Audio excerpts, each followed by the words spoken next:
বিসমিল্লাহির রহমানির রহিম। আল্লাহর কাছে অশেষ রহমত, তারেক রহমানের নির্দেশে আমাকে দৌলতপুরে নির্বাচনের জন্য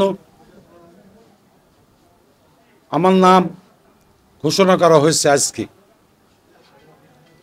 আমার বার্তা একটাই, দৌলতপুরে আমরা সবাই বিএনপি পরিবার, তাই প্রতিদ্বন্দ্বী প্রার্থী থাকবেই প্রত্যেক নির্বাচনে, কিন্তু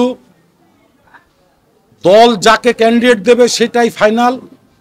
সেহেতু আমরা বিএনপি পরিবার এখন সবাই এক, তাই আমার সমর্থকদের আমি বলতে চাই স্পষ্ট ভাষায়, কোনো মিছিল করা যাবে না, কোনো মিষ্টি খাওয়াখাওয়ি করা যাবে না, কারুর সাথে খারাপ আচরণ করা যাবে না, এবং দলের যদি কেউ কারুর সঙ্গে খারাপ আচরণ করে আমরা দৌলতপুর থানা বিএনপি স্পষ্টভাবে বলতে চাই, তাদের বিরুদ্ধে দলীয় শৃঙ্খলা ভঙ্গের অভিযোগে কঠোর শাস্তিমূলক ব্যবস্থা নেওয়া হবে।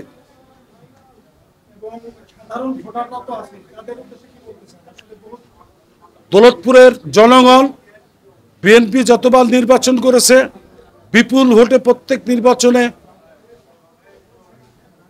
বিএনপিকে জয়লাভ করিয়েছে, এবং আমি আশা করি আগামী নির্বাচনেও দৌলতপুরের জনগণ ধানের শীষে ভোট দিয়ে আমাকে নির্বাচিত করবে এবং তারেক রহমানের হাতকে শক্তিশালী করবে, এবং এই আসন দৌলতপুরের মানুষ তারেক রহমানের হাতে তুলে দেবে।